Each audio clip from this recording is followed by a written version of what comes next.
Hey, it's Anita, and this is the Anita Posh Show.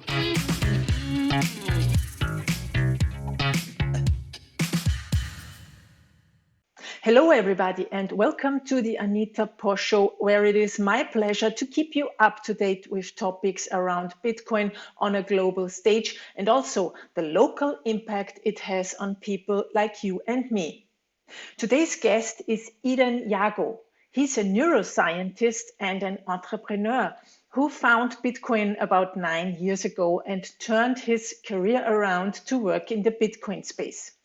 Now he is with Sovryn, a DeFi project on top of the Bitcoin network. And we're going to talk about what DeFi is, what NFTs are, and why they are building on the Bitcoin blockchain and not on Ethereum or another blockchain. As always, you can watch this interview on YouTube. Please subscribe to the channel now, or you can listen to it in your favorite podcast player. Please be sure to subscribe to the Anita Posh Show RSS feed. And now, a short word from my sponsors, and then on to the show. Enjoy! Local Bitcoins is an easy, fast and safe way to buy and sell Bitcoin directly from person to person. Join Local Bitcoins to bring Bitcoin everywhere and secure your financial freedom. Winter is ending, spring is coming, but your crypto storage shouldn't melt like snow and keep cool. That's why Coinfinity developed the Card Wallet, the professional cold storage solution. Order it now at cardwallet.com/Anita and get 20% off. Do you want to stay up to date with the things that happen in Bitcoin from my point of view? Then subscribe to Anita's Weekly, my newsletter with articles, videos, quotes, short tips on how to use Bitcoin and all that for free. Subscribe to Anita's Weekly at anita.link/weekly. Okay, hello and welcome, Edan Yago. Great that you're here. I'm honored to have you on, and we are going to be talking about Sovryn, a new platform on top of the Bitcoin network, as far as I understand. But before we do that, please introduce yourself to our listeners. What have you done before you co-founded Sovryn, when I can say it that way? Well, my background is in neuroscience. I, having done a degree in neuroscience, took the ideas of machine learning and started 2 biotech companies. And while I was working on my second biotech company, I was reading about different types of network science papers, and I came across this paper which was written by this guy called Satoshi Nakamoto. And I started the paper with a relatively normal life and ended the paper with everything, all of my plans completely upside down, because this was the winter of 2011, and I became convinced as I was reading it that this was potentially the most important thing that I was going to see in the next, maybe the rest of my life, because I thought it would change the way we deal with the digital world. It would create digital commodities, digital scarcity, which maybe today makes sense, but if you try and think 10 years ago, the idea of digital and scarcity together in the same sentence made zero sense. And the thing that most attracted me to it was that it provided a gateway to financial and monetary freedom for anyone in the world. And so I became convinced it was going to be very, very important. And I emailed all my friends telling them that they had to get involved and that probably this was going to be the most important asset. I said to them, it's a huge risk, but if I'm right, this is going to be the most important asset in the world. And so they all very, very quickly ignored me. and I've been involved in Bitcoin ever since. I had very little money at the time because my company wasn't doing so well, and so I took what money I had and I moved to San Francisco to try and get involved in the digital asset space, and I've been working with Bitcoin ever since. Oh, that's interesting. And what did you do in Silicon Valley? I mean, because Silicon Valley doesn't really get Bitcoin as far as I know. Well, I didn't go to Silicon Valley because I thought it got Bitcoin. I went to Silicon Valley because I thought they got commercializing digital assets. Specifically, I went and joined a company called Zynga, which was a company which was very poor on ethics, but very, very, it was the leading company in the world in terms of getting mainstream users to use, to buy digital property. They basically had Farmville and Words with Friends and Frontierville and all of the different Ville games, and people spent huge amounts of time of their lives trying to get these digital assets. And what was particularly interesting to me is which people. It wasn't young people only. It was, in fact, their largest user base was sort of housewives from the Midwest and Filipino housewives, and it was like the most. I think if you get sort of housewives involved, you're pretty much about as mainstream as you can get. So I wanted to learn how they were doing that because I wanted to do the same thing for what I saw coming for Bitcoin. So I spent a couple of very interesting years at Zynga, went through the shaping of the company from a very fast growing startup to the most valuable game company in the world, went through an IPO, helped make it one of the first companies to accept Bitcoin as a payment mechanism. And then I, at the same time, and ever since, have been involved in a number of different initiatives. A lot of them on the sort of more regulatory side, because I'm a masochist, apparently. So I set up a company to help provide exchanges that were getting shut down with payment rails that was called BXIL. I set up a company which worked with banks to use Bitcoin as a settlement mechanism, and then ended up mostly doing remittance payments globally using Bitcoin. That was called Epiphyte. And I helped set up a group called DATA, the Digital Asset Transfer Authority, which was the first Bitcoin lobbying group. And I suppose the real reason I went and did most of these regulatory things is because my theory was always we need to keep the regulators distracted long enough so that this can get too big to kill. And so I think if I had to go back again and do it, I would probably just start an exchange. but at the time, that seemed like the most important mission that someone could be doing that not enough people were working on. And would you start a decentralized exchange, I guess? Well, I don't think the technology was available back then. And it's been a source of undying frustration for me that there hasn't been a decentralized exchange for Bitcoin for about 10 years now. Because the thought of taking a sovereign asset and handing it over, like the first thing you do is hand it over to an intermediary, has always made me want to kill myself. So I've just never, I've never sold a Bitcoin. You never sold one? I've never sold a Bitcoin. Okay. And I'm sort of like, but you're using it. I mean, you're spending it, or also you're not spending it. I've lived very, very poor for a long time just because I was stacking sats. Like at one point, I was living in somebody's closet because I just didn't want to spend money on rent. I almost understand that, really. I almost understand it. So, after a while, that got a bit old and I'm not that extreme anymore, but any Bitcoin that I've purchased, I've never sold. And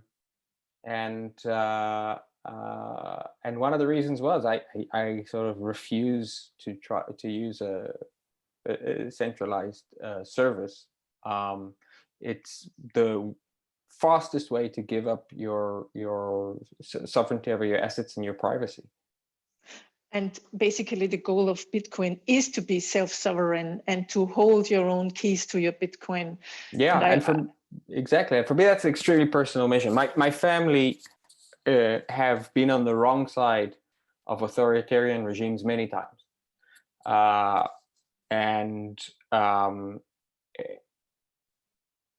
Every single time, the first thing that an authoritarian regime does is go after your money.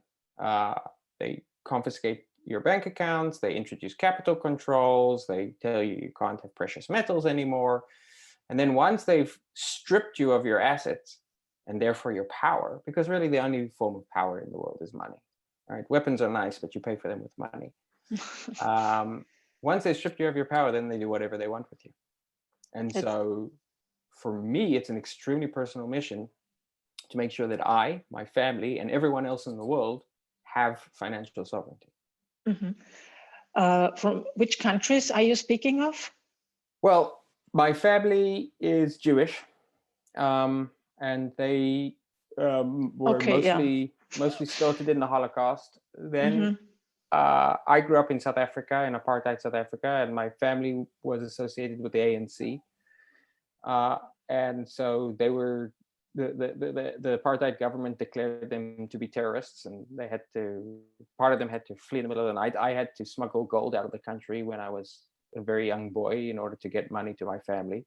My grandfather was arrested by the Soviets in the Red Square for handing out anarchist pamphlets. My family are troublemakers. And I think, I'm very proud of my heritage in that respect. But the good thing and the bad thing about being troublemakers is you really get to see the face of government. That is true. And I mean, we always tend to forget that basically more than the half of the population of the world is living in authoritarian regimes. Yeah, and depending on your definition of authoritarian, it's potentially much more. Yeah, that's true.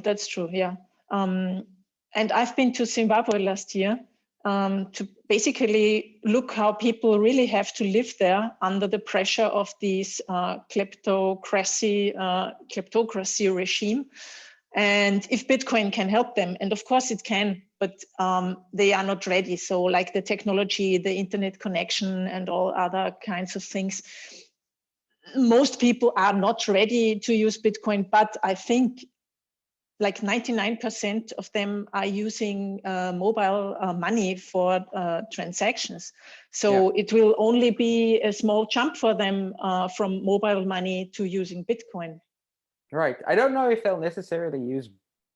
So I don't think they're going to use Bitcoin in the same way that people don't walk around the street with gold bars, right? But the ability to use different payment mechanisms around Bitcoin, and in particular stable coins which are backed by Bitcoin, I think is extremely valuable, and is likely to be the way most people interact with Bitcoin sort of on a day-to-day basis. But savings, like, people in Zimbabwe, they know how to manage their day-to-day. They know how to pay for bread. They know how to take the bus. What they struggle with, what anyone in any confiscatory, inflationary regime struggles with, is savings. And Bitcoin is extremely powerful for that. And but the critique of stablecoins is very often the fact that they are bound to US dollars or other kind of fiat currency, and therefore they are also inflating. Don't you see that also as a problem? Sure, but it's like, let's say we had a Bitcoin-backed dollar, right, which was competing with the Federal Reserve for issuing dollars. Initially, it would compete just for the issuance, and the Bitcoin would trade at par.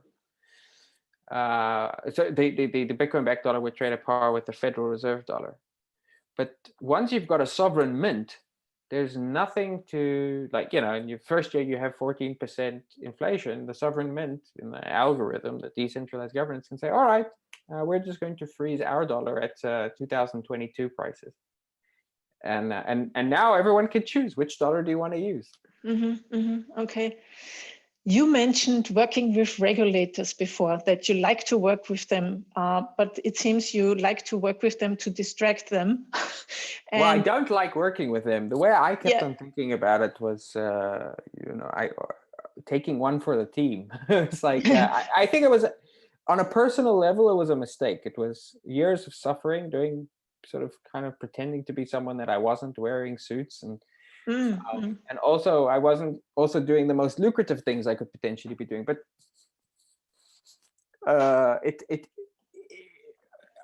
it was extremely important to me to try, and I think the real reason was a mistake. It turns out that most of my efforts were unnecessary. The only thing that really mattered was the fact the price went up, and so that everyone kind of wanted to jump in on it eventually, right? The banks and the corporates of the world, but at the time it was extremely uncertain what the future of Bitcoin would be, and I did manage to get the world's largest banks to start experimenting with using Bitcoin as a settlement mechanism. So I helped change the rules in several countries. So it was a very big lesson that sometimes you have to do hard things to get things done, but also that I never want to go into politics. Yeah, I understand that. I couldn't too, but don't you see this also as a kind of a problem? Maybe when those big banks, like I think Morgan Stanley announced today that they are going into Bitcoin, the Michael Saylors and Elon Musks of the world, and all those big banks that were actually responsible for the crisis in 2008, if they are going into Bitcoin, don't you think that they are going to bow basically before the regulators and try to regulate Bitcoin the way that it profits them, and not like people, like we want them to profit from, like the money of the people? Do you know what have zero doubts that they will. What of course they're going to try and do that. Yes, and it's not just them. It's not just the sailors of the world. It's Kraken, Coinbase. They're looking to do IPOs. They're going to have shareholders. They're going to have board members appointed by those shareholders. They're going to have substantial regulatory pressures. They are going to also for reasons of regulatory pressure, but also because the best way that you capture a market is get the regulators to make sure that no one else can enter it, right?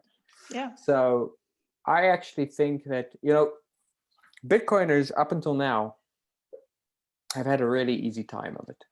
Like, you've just had to hold Bitcoin and watch yourself get rich. Like, yeah, every now and again there's a bear market, and that's it, right? But there's been no real challenge. The regulators haven't really tried to stop Bitcoin in any substantial way. There hasn't really been a substantial competitor, and so we as a sort of a community have done what every single community in the history of mankind has ever done in the absence of an external threat. We've turned inwards and started tearing each other apart, and not just us. Sort of anyone who is in the crypto space. So the people that Bitcoiners hate the most are shitcoiners, altcoiners, right? That's not really the enemy.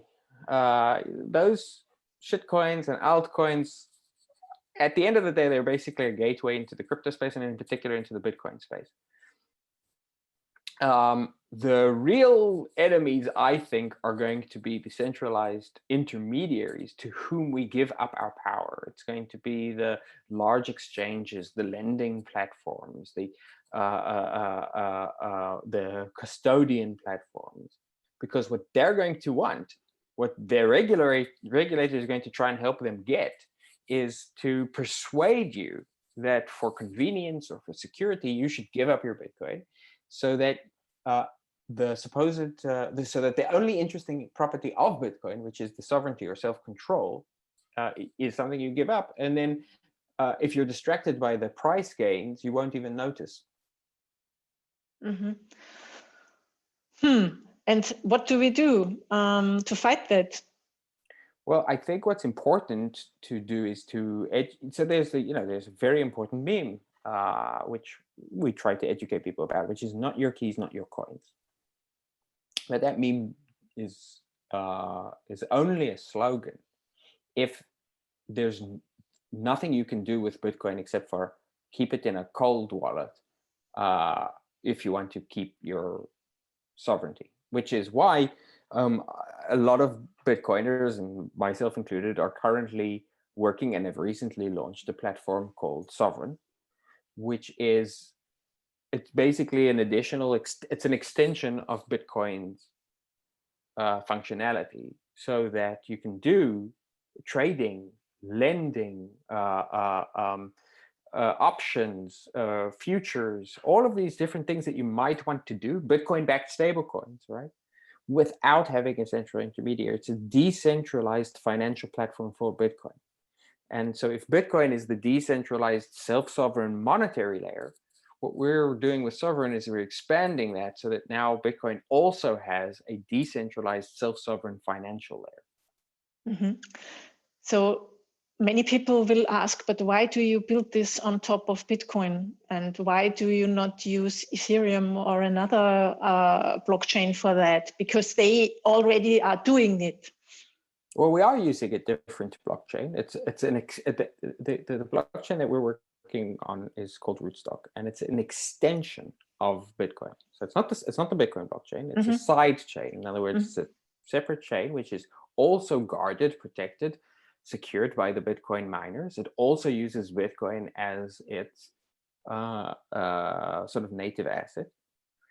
And the reason that we're not using Ethereum is, well, I mean, there are lots of little reasons. You know, Ethereum's too expensive to use for the vast majority of people right now, and we want everyone to be able to use this.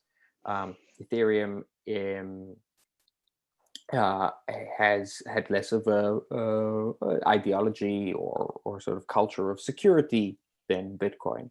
Those are the little reasons. The big reason is because the only asset that has been created in the crypto space, which currently has the properties of a reserve asset and could become the reserve asset of the world, is Bitcoin. It is where the liquidity is. It is where the greatest pool of value is, and it's also where the vast majority of users are. And so, and it's also where the most secure network is, right? The Bitcoin proof of work is orders of magnitude more hash power than, in fact, all of the other chains put together. So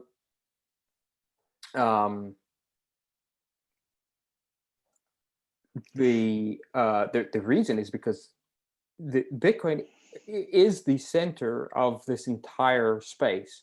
You know, if people wonder, why is Ethereum going up? Why is Cardano going up? Why do all of these things seem to go up and down at the same time? It's because they orbit Bitcoin. It's really the only, they're shadows of the Bitcoin price. They're shadows of the Bitcoin ecosystem. They're shadows of the Bitcoin philosophy. They have a lot of value that they've provided, right? It's not like, you know, Bitcoin is the sun, doesn't mean that the earth isn't valuable, right? But it's not the center of gravity. And so we are looking to expand upon and build upon the center of gravity. Mm-hmm. And how can people who are not so deep into the technology, but can you maybe explain how Sovryn as a decentralized platform is able to do this without having a centralized actor like a company or something? I mean, maybe you are a company, but I mean, without a centralized platform in the middle. Yeah, so first of all, we're not a company. There isn't a company behind Sovryn. Second, how it works is, imagine, so what is an intermediary, right? Let's say I want to trade on an exchange, a centralized exchange.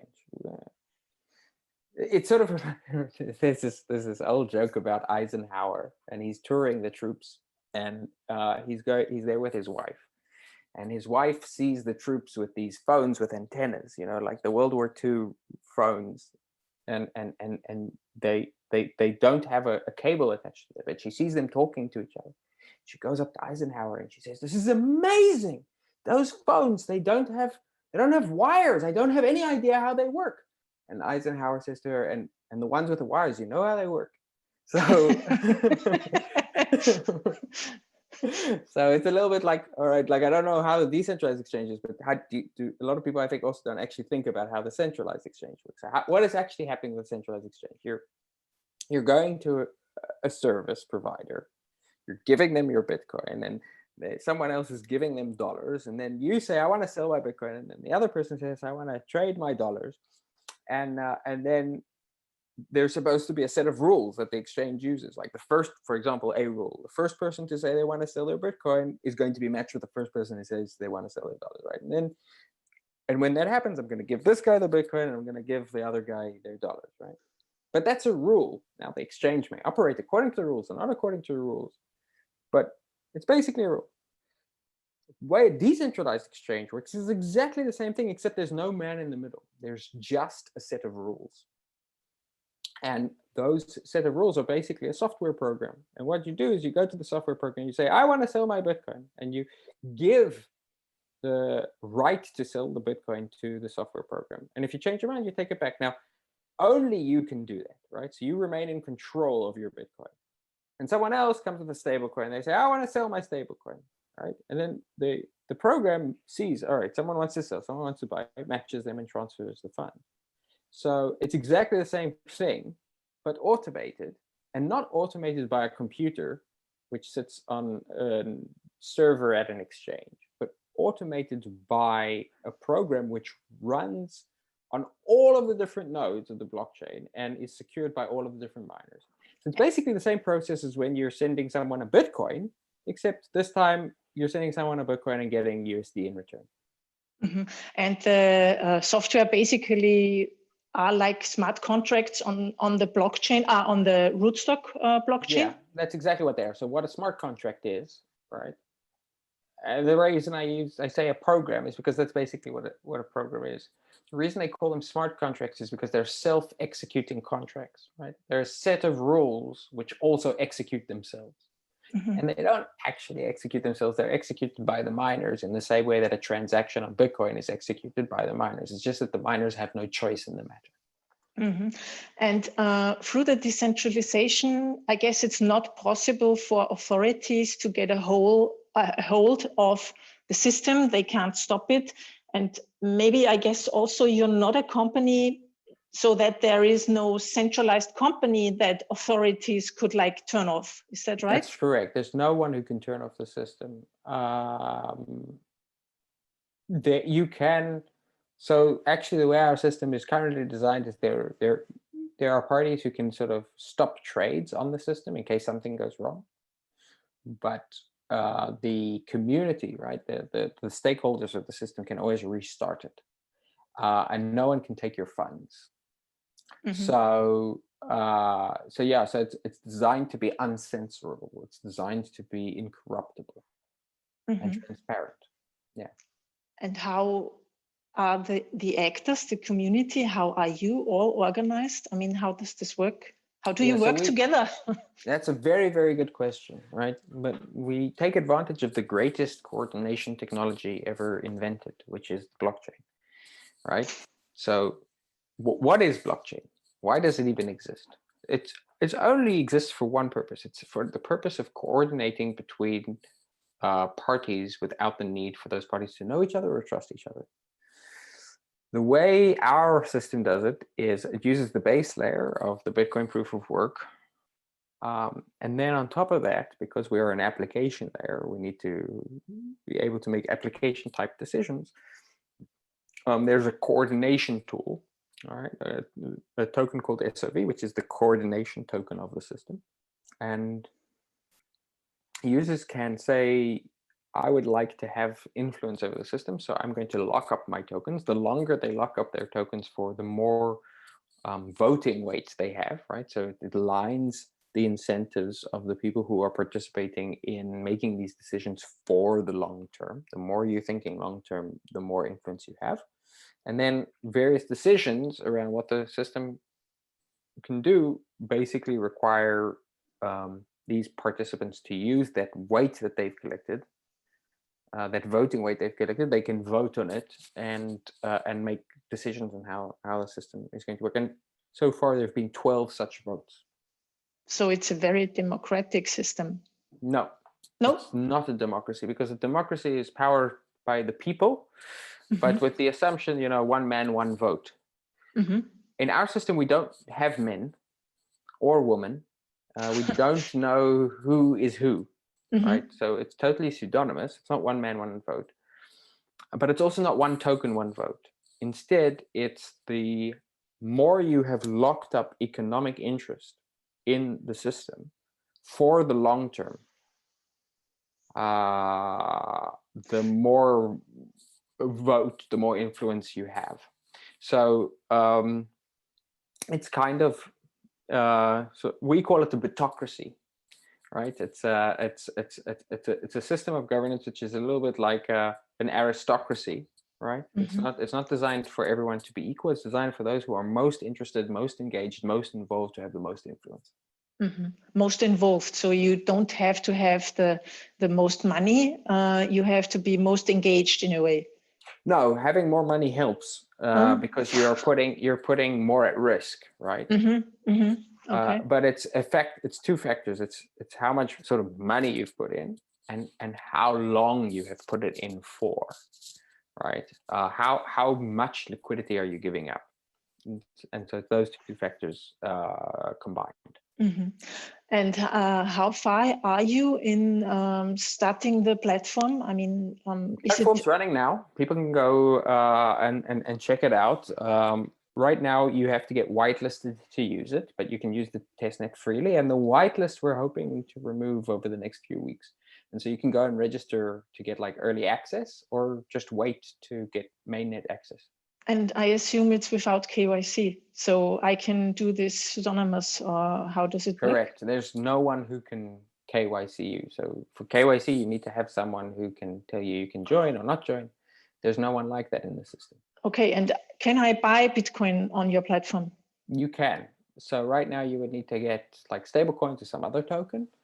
But we've got different people who are looking to partner to also sort of provide fiat gateways as well. So they will do the conversion for you.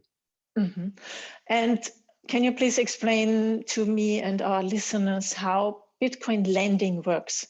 Because I think there are a lot of platforms, or maybe some platforms, where the lending actually is very risky because you can lose your Bitcoin. How is this working in your case? Yeah, so the way a decentralized system is different from a centralized system when it comes to lending is that centralized systems, basically you have to trust the provider. It's effectively a fractional reserve, right? So like a big hedge fund who want to borrow Bitcoin will come and they'll say, let me borrow the Bitcoin, this is my credit rating, and I promise to pay you back. In Sovryn and in basically every other decentralized system, the way it works is someone who wants to borrow have to put collateral up. So for example, if they want to borrow 1 Bitcoin worth of value, they would have to put in 1.5 Bitcoin worth of, let's say, stablecoin collateral. And what that means is that they can't just run away with the Bitcoin because they will lose more than they stand to gain. And if they do run away because they can't do maths, then the people who lent to them actually make more money than if they get paid back in the normal way.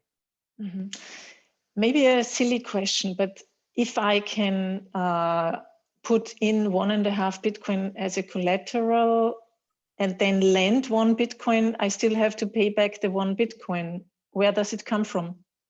Well, usually you wouldn't put in, so you actually can put in Bitcoin to borrow more Bitcoin, but most users put in some other asset to borrow Bitcoin, or they put in Bitcoin to borrow other assets, right?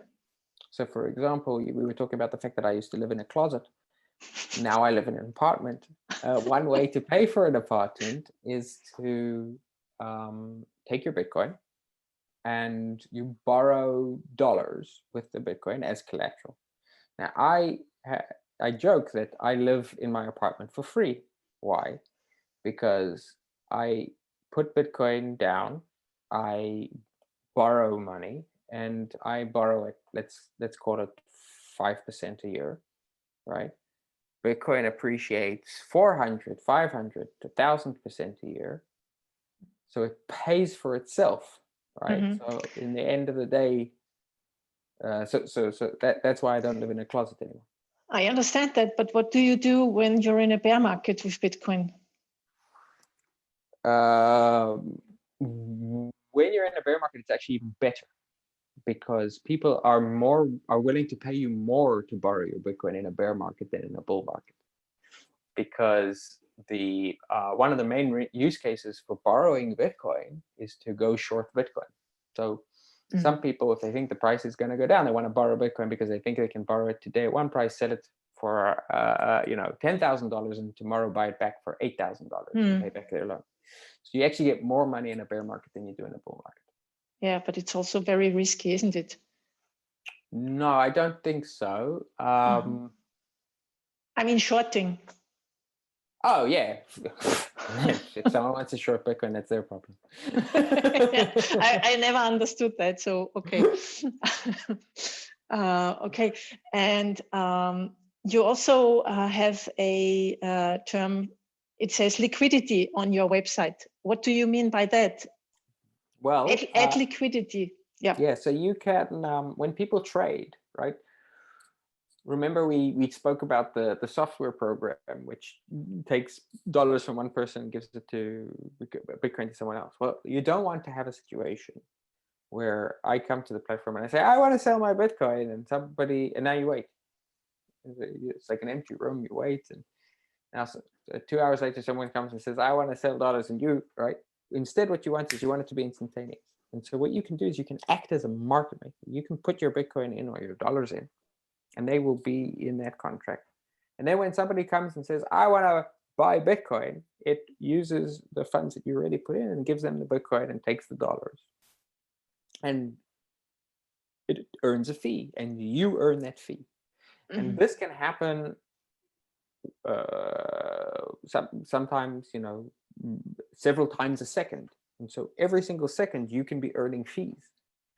And it can be an extremely profitable business. And in sort of the traditional world, there are major companies like hedge funds that what they do primarily is make markets. So if you think about Robinhood, right? Robinhood is free. Yeah. Free. Why is it free? Because there are market makers like Citadel who pay money just to be the market maker for Robinhood, because all of these different trades, they get to sit in the middle and make a profit off of every single one. So in a transparent, decentralized system, instead of having massive hedge funds do it, it's you. Yeah, I mean, it's great that like the sides or the positions are changing. So with Bitcoin, it's the first time that like regular people like me who have no idea and no access to this financial world can start lending and trading and adding liquidity to a market. I mean, that's sensational. Yeah. Yeah, I think so. So at the beginning, you were talking about your prior engagement or work at Singa. And basically, I guess in those games, people are buying virtual goods. And let's now come to the, at the moment, very hyped term NFT. Yeah. And many people dismiss NFTs also in the Bitcoin space. They say it's the next, like the ICO wave in 2017, and they are silly and you can't have digital scarcity with it. What's your opinion on it? And maybe you can explain it to people who have no idea what an NFT is. So I don't think we know. I don't think there's anyone who knows exactly how NFTs will be used in a year or two. I think the one thing that we can say for certain is that they will be used. I also think that they're silly, but the fact that they're silly doesn't mean that they're not here to stay. And not all of their use cases are silly. Some of their use cases are extremely serious, and I'll tell you a little bit about that in a moment. But let's talk first about the ones which are easy to shoot down, the silly ones, right? So ICOs, right? So many scams, so much bubble, right? Before that, you had the .com, so many scams, so many bubble, right? That bubble gave us the internet. The internet, the internet bubble gave us the internet. The ICO bubble gave us DeFi, decentralized finance, which is extremely important. What are NFTs going to give us? Well, as silly as NFTs seem, I used to say to people, the reason I realized that Bitcoin was going to be valuable is because if scarcity didn't exist, humans would invent it. And on the internet, scarcity doesn't exist and humans invented it. We need scarcity because scarcity is what gives value to everything that we do. And for Bitcoiners and for a lot of people in the crypto space, is this like line, right? You know, Lambos, right? What is more silly than a Lambo, right? It's a car that is much more expensive than it needs to be, which needs massively expensive, impractical repairs, and you can't even take advantage of its functions because you're stuck in traffic. But people want the Lambo because it's a status symbol, because it's scarce. People want the NFT not because of its practical properties, but because it's scarce, because of what it can provide for you. And let me tell you a secret. People want Bitcoin not because it's useful, because it can't do anything, right? You can't do anything with a Bitcoin. But that's what makes it perfect money, is that it's in and of itself, it's useless, but as a result, it's the perfect way to measure other forms of value. So NFTs are an extension of this idea of digital scarcity. And then you could say, well, okay, I've got an NFT of a meme. So what? Anyone can still use the meme. I don't control the meme. But so what? When you have a Lamborghini, you don't control the road. You're just sitting there like a dumbass at a midlife crisis, but you feel good. And so it's a multi-billion-dollar industry. And so NFTs, just like that, the silliest NFTs can still be a very big business. But there are also non-silly use cases for NFTs. For example, land, right? Land, how can you own land? There are only two ways that you can own land. One is you sit in front of your house with a shotgun and shout at people to get off your lawn.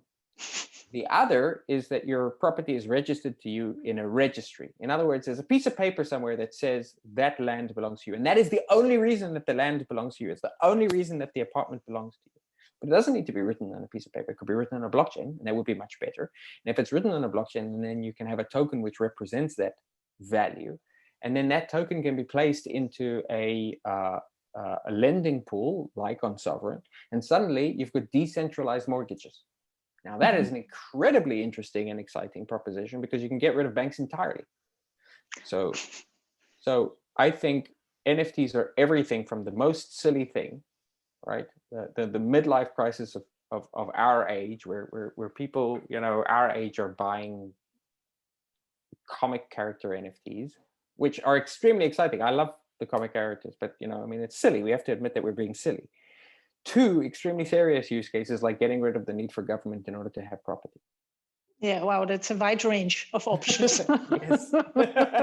I hope we get to the second one. Yeah, after we experienced the first one and get used to the fact that this is even thinkable or possible, because I think most people can't get their heads around it, around that idea.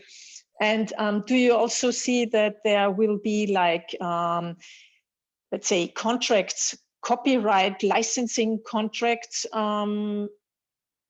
implemented in NFTs, or will this rather be like, you can also do that with a Lightning, you can also do Lightning art auctions? Maybe, so, I don't know. I kind of don't like the idea of copyrights in the first place. Yeah, okay. So do we really need the blockchain to enforce the silly idea that you know, your family can control whether or not someone can read, you know, watch a Mickey Mouse comic years after you're dead? I don't know. I mean, yeah, okay, I agree. But I mean, from the payment side, when I'm an artist or a content creator, it would be perfect to also decentralize the possibility to earn money for my work, for my digital work. I think that is possible in some ways. So it would require a degree of consensus. So for example, you could have platforms which are very popular and refuse to, and if they identify an image in the same way that YouTube identifies like copyright material, right? Then they pay the artist because they can easily identify to which address they need to pay, and they don't need to search through the records. I think that there might be something there. How important that becomes, I don't know. I think, you know, people will say you don't need a blockchain for that, but actually you do, because you could do it with a centralized database and centralized services, etc., and that's what YouTube tries to do. But it's for the smallest people, right, who don't have agents, who can't go and claim on every single platform, because that's a lot of work. Having just a singular database where the big players can sort of read and have an address which they can instantly pay you is a convenience. And so something like that might emerge. And we can talk a little bit about it more, but yeah. But I think we're far away from that use case right now. I think actually it's the very serious use cases and the very silly use cases which will emerge first, and then sort of like the middling use cases will arrive last. And I think it's also funny that Sotheby's does NFT sales. I mean, because it's about diminishing the intermediary, and here the gatekeeper plays the gatekeeper and says, we are reducing the gatekeepers. Yeah, which I think very funny. Yes, I mean, look, silliness is enhanced, it's heightened during bubbles. And so we every single bubble we've seen a lot of extremely ironic silliness, and so the mistake that people make is they look at the ironic silliness and they say, oh, this whole thing is stupid, it's all tulips. Not. And they don't take a deeper look because they think it's just silly. Yeah. And That's then they are too late maybe then in the game, or they regret. Yeah. Not everybody wants to live in the closet and stay so hard. Yeah. But I understand it, because as soon as you realize how precious like the scarcity of Bitcoin is, and that it's like a land. I mean, it's like digital property, and there is only so much of it. Yeah, it's like digital land, except there are only ever going to be 21 million houses. Exactly. Imagine how much you'd be willing to pay for a house, or even for a closet. Yeah, Try really. That's true. Yeah. So you are just also talking about mistakes, and actually you mentioned it before, but have there been other mistakes in your professional life that you did, and what did you learn of them? Oh man, that's a difficult question, because there have been so many. I make mistakes all the time. I'm an extremely silly person. Well, I think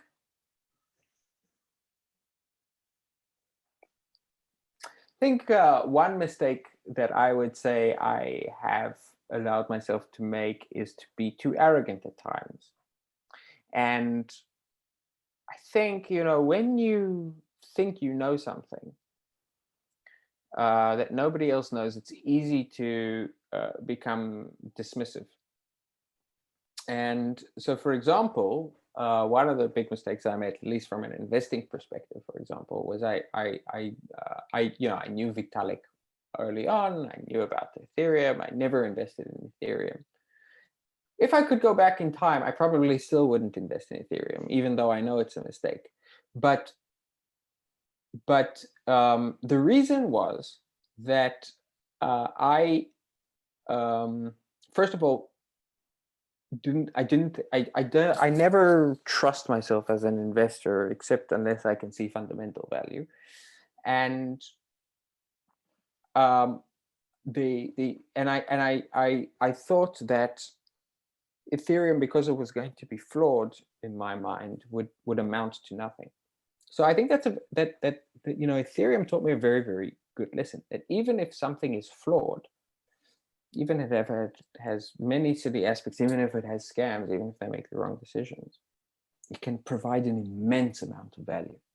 And I think what Ethereum and the Ethereum community have delivered over the last few years is massive advances in the state of the art of how you do everything in the crypto space, right? It's because of the work that Ethereum did and the Ethereum community did that we are able to build Sovryn.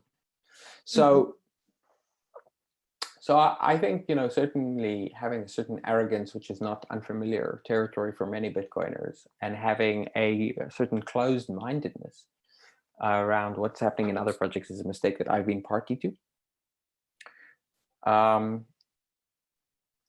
I think in a way, yeah, I don't know. I mean, I've made many mistakes, but maybe the biggest mistake that I make, and it's got nothing to do with Bitcoin or crypto, is being very stressed about the future, because because when you do that, you punish yourself for misery that hasn't happened yet. So you're kind of like, I think I might be miserable in the future, so I'm going to be miserable right now. That's a very strange thing to do. And you also didn't live in the now then. That's right. Yeah. I know that very well. It's something I also have to train myself to do, to live more in the now. Yeah. Because I mean, just working and just worrying or planning for the future. I mean, I think it's important to see your way, your vision, because otherwise you get nowhere, But you also have to recognize today is today, and now I'm in this interview with you, and that's all that matters. Yeah. Yeah, I think for many of us who are in this space, we're in this space because we have a little bit of a visionary in us. We are interested in the future. We have a certain, optimism or interest or curiosity about how things will be instead of how things are. It's a huge advantage, and it's the whole power of the human brain probably exists only to simulate future situations, right? Maybe that and to speak about them, which is what we're doing now. But I think we pay a price in that we end up living in the clouds or living in tomorrow, when in practice we're not there yet. And you pay a price for it in lots of ways, not just in stress. Mm-hmm. What do you think do most people overlook when they talk about Bitcoin? Or what do you miss in the public discourse about Bitcoin? I think that it depends who's talking. If it's Bitcoiners talking about Bitcoin, what they're missing is how much Bitcoin could be. How, if we want that Bitcoin and hyper-Bitcoinization are dependent upon a world in which sovereignty comes to people in all kinds of ways, not just in hodling. So Sovryn is an important part of that, but also other things like decentralizing the internet, introducing more privacy technologies. These are all as important, and they are complements to Bitcoin, and some of them are being developed in the, I dare say it's the altcoin space, right? Mm. So that's what Bitcoiners tend to miss. What sort of the institutions or the traders or the price people seem to miss is the dollar doesn't matter. It's not about how much your Bitcoin stash is worth in dollars. Who cares? This is the only real money that exists right now in the world. It's the only thing which can't be printed into infinity. It's the most pure measure of value we've ever had. And so maybe you want to measure how many dollars you have in Bitcoin, but not the other way around. And so, a lot of people, when they first get into Bitcoin or into crypto, they get very excited and they want to trade. Mm-hmm. They want to buy up and buy down, and they want to maximize their profits. But every single generation has basically one good decision they need to make. If they make that one decision in their lives, they're taken care of, and their children are taken care of. In the early part of the 20th century, the one good decision you needed to make in the West was going to university. Anyone who went to university did amazing. In the second half of the 20th century, the one good decision you needed to make was buy property. You took out a mortgage, you paid it off, you are rich. Our generation, the one good decision you have to make is just buy and hold Bitcoin. That's all you need to do. If you do that now, any amount, you and your kids are taken care of. You just have to be patient and resist the temptation because people, the nice thing about real estate and universities, which kept a lot of university degrees, which kept a lot of people out of trouble, is you can't trade them. You couldn't. If people could have traded their real estate gains, they would have lost all of their real estate gains. If people could have traded away their university degrees, there would be people who are sitting on millions of university degrees and millions of people who have none. So get what you can, hold on to it, and have a long-term view. Long-term is like 10 years, 20 years? Long-term is as long as you live, probably your children. Okay. Yeah, great. That's perfect. The perfect answer already to my last question, which would have been, which advice can you give to young people regarding their future? But basically you just said it, but maybe you yeah, it's basically that. Like, I mean, look, if you can become an influencer on Twitter, that's awesome. And if you can, learn everything there is about, one niche, you can probably make money. But really, the one thing that everyone can do is figure out how to buy or earn some Bitcoin and just sit on it. And then that teaches you a really important lesson. It teaches you self-sovereignty. It teaches you how to keep your password safe, to keep your identity safe. And if we have a whole generation who have learned that, it's going to change everything else. It's going to change the types of internet services we're willing to use. It's going to change the way we interact with government. It's going to change the way we interact with corporations. It's going to create an entire generation of people who are self-sovereign and self-empowered and have the confidence to control their own data and their own destinies. And so Bitcoin is a gift far beyond the monetary gift. It's going to educate an entire generation to be free. I believe so too, yeah. But we have to spread more education around that topic, because I mean, mainstream and all the big exchanges and the corporations, they are taking over, and they, of course, they want to stay in the system we have now because they profit from it. And sometimes I'm a little worried that we can't get out the word as much as we should. Or Well, and that's part of the reason why I'm working on Sovryn. It's why I think it's the best use of my time. And if you, with this podcast and whatever else, let people know that there is an alternative to intermediaries.